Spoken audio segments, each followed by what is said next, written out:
And welcome back, folks. And I told you today's guest today. So my second guest today is Gina Simpson, and she is with BikeWalk Cleveland. And I'm so thrilled to have you on because we touched base through somebody in Colorado. We did. And so that's kind of strange, but you know, I've told you I'm international because I've got some fans in Germany, Dresden, Germany. So anyway, but first of all, I want you to tell about what BikeWalk Cleveland is. Okay, so BikeWalk Cleveland is our local nonprofit, and we advocate for walking and biking as means of transportation. One thing we've seen as a culture is we've gotten into point-to-point driving. We drive our kids to school even though they live 2 blocks away. Mm-hmm.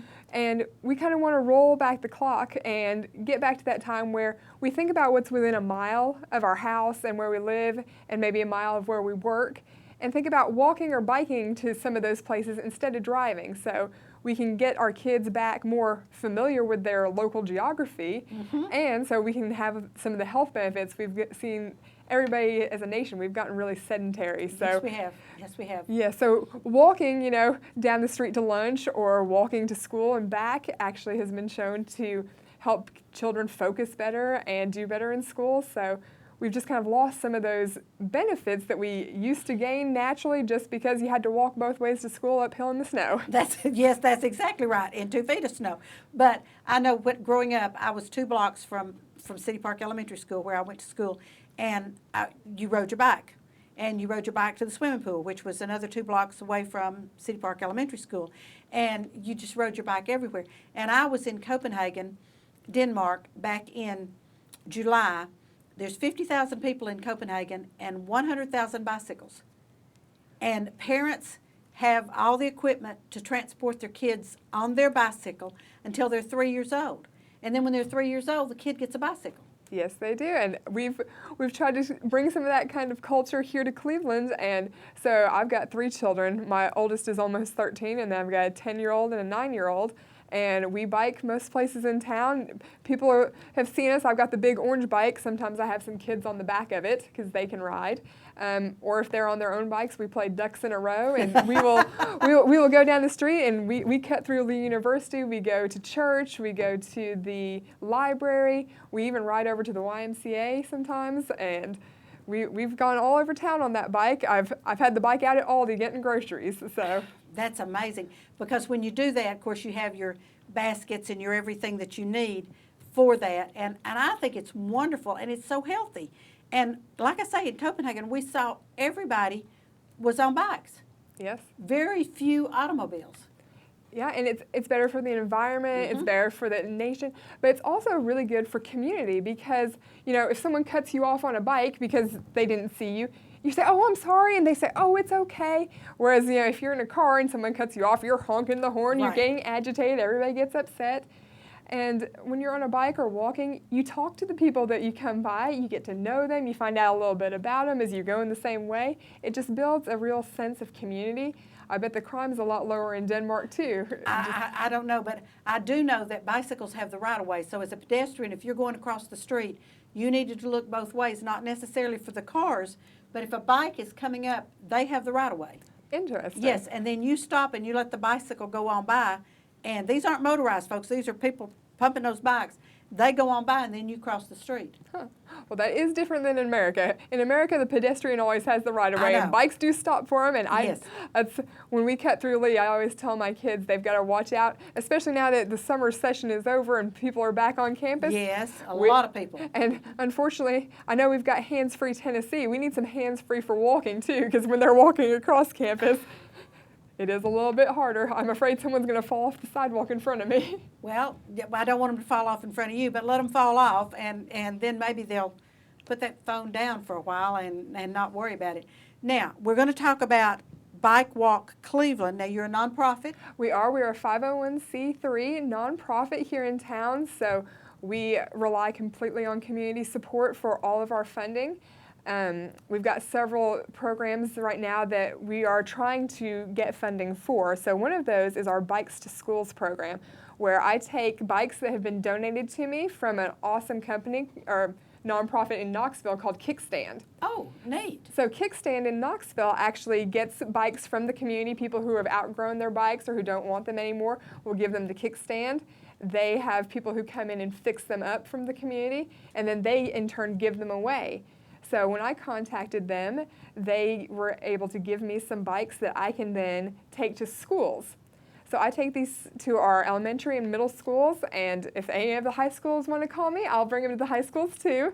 And we get the kids out on bikes. We show them how to ride them safely, how to check them and make sure that they're safe to ride. And most importantly, we educate them on helmets. Helmets, yes, and that's what's here in the middle of the table, folks, is the helmet, because we want to be sure everyone knows to wear a helmet. That is right. In fact, in Tennessee, if you're under the age of 16, it is illegal for you to be on a bike without a helmet. Oh, I didn't know that. Okay. Yeah, lots of people don't realize that, but it is actually illegal. We assume after you're 16, you're smart enough to know to wear it. You don't need to be prompted. So we do want to see more helmets on people. This applies for the Greenway. It applies if you're riding in your neighborhood, on the sidewalk. It doesn't matter where you are. I tell people, helmets are like seatbelts.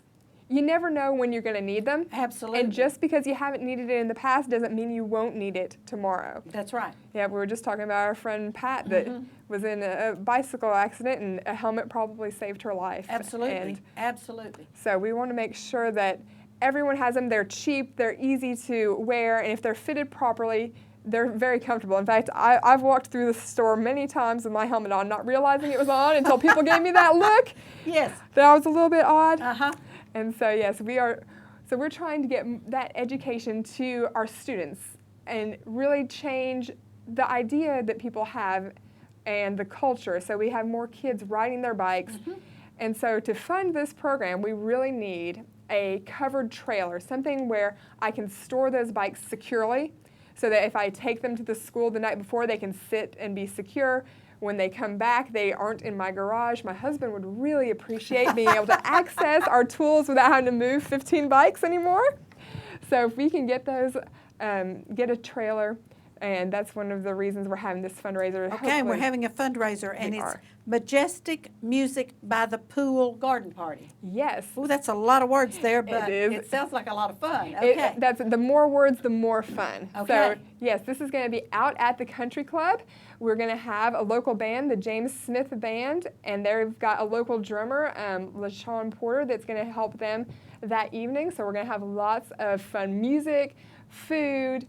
We're going to have a silent auction. I've got some great items that have been donated. So fantastic. We're going to have a lot of fun that night. And I wanted to let everyone know that they can go to either of our two bike shops in town. So we have Trailhead and we have Scott's. Both of them have tickets. So you can just walk into either of those and get your tickets.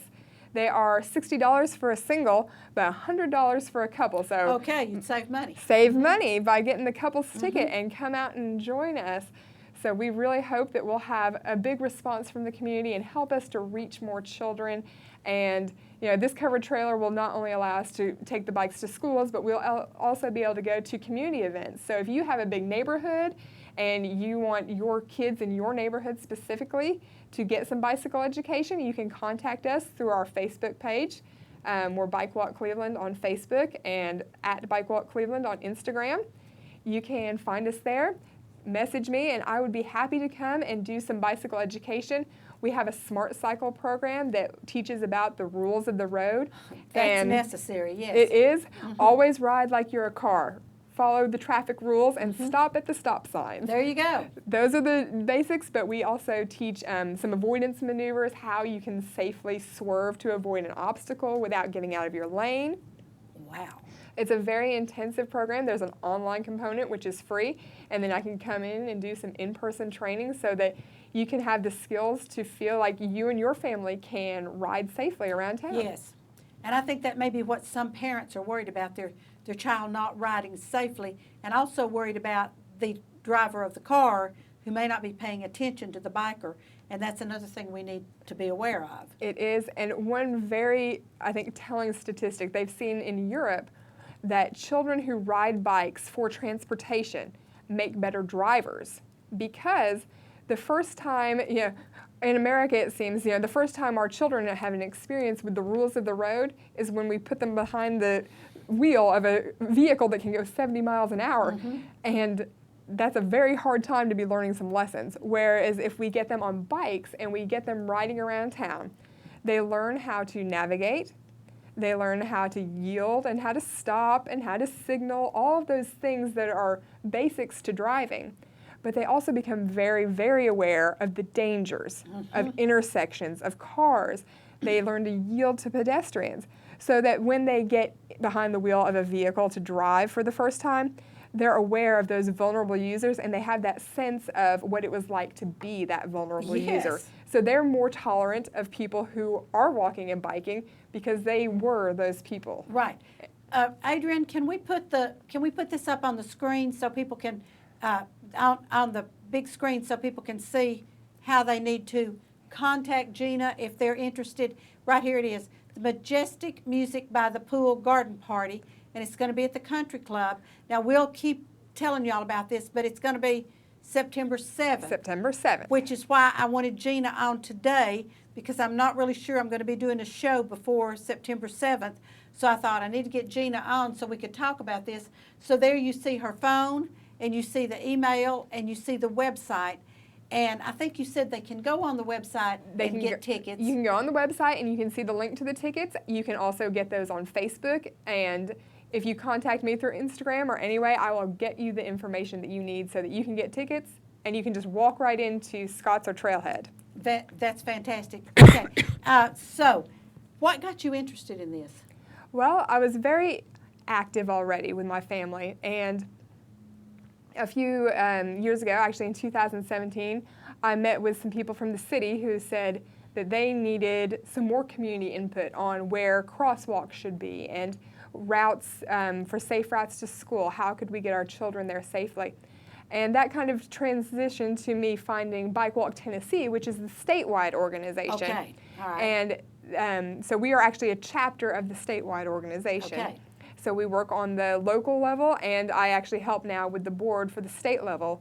And so that got me interested in active transportation and really how active transportation changes and builds community. It's great for local business. We just had Mike with the chamber talking, when you have people who walk and bike past businesses, they're more likely to stop and shop than people who are in cars. That is true. So that is very true. So if we can make our businesses more walk and bike accessible, and then we get the community out enjoying those activities, we're going to just increase our local economy. We're going to build our local sense of community because you're going to know your neighbors. And I think all of those things will benefit Cleveland tremendously. So I really wanted to see the benefits that these things can bring to Cleveland. And I think this is great. And you've sold me. I need to go get a bicycle, but I don't know. I can't ride in from my house in Georgetown every day. But and I've seen those large tricycle bicycles that I could probably do that and not, But still, my problem is, it's like you said, I need to bring it on into town and ride it around in town and not worry about taking it all the way out to Georgetown. But I think this is wonderful. So we're going to have a Majestic Music by the Pool Garden Party at the Country Club on September 7th. Now, folks, I won't be back on the air to remind you about this. So September 7th is from 7 till 10, and the tickets are $60. $60 for an individual, $100 for a couple. Yes, you get a price break for a couple. And you see Gina's email and her and the website and her phone number. So I hope you all will get out and support. We've talked about 501c3s are usually .orgs, and this one is a .org because they need our help and our support in doing their mission. We do. Yep. We have a full-time staff of one. That's me, and I am also a full-time volunteer. So everything that you give goes straight to the program. None of it goes to pay a salary or anything else. It goes straight back to helping kids and those in our community get on bikes and have education. And we are about to kick off Walktober in October. Oh my gosh, so Walktober, I love it. We're going to have Walktober events. We actually just met today, so we're going to have a big community walking challenge. So stay tuned. Follow us on Facebook and Instagram so you get our updates. And we will have a website for everyone so that you can track your steps, and we're going to have some prizes for those in the community. Oh, wow. So we want everyone to participate in our Walktober events. And I need to get you back on TV and we'll talk about that. We will. We will talk more about That walking because sounds we great. handle both sides of this transportation issue. So we've got walking and biking. So everyone who doesn't want to have to deal with getting a bike into town and trying to bike here, you can always drive in and then walk down. So Absolutely. our downtown area and with our greenway, we have so many things in Cleveland that are accessible by foot, and whether that's pedal power or walking. Absolutely. Gina, thank you so much for being on with me today. Yes. I hope this is a huge success, September the 7th at the Country Club. Folks, don't go away, and we'll be right back with 2 more guests. They're together. They're going to talk about the same thing. And remember, you watch our commercials and support our sponsors because they pay our bills. And I'll be right back with another event coming up that you all can participate in. So don't go away.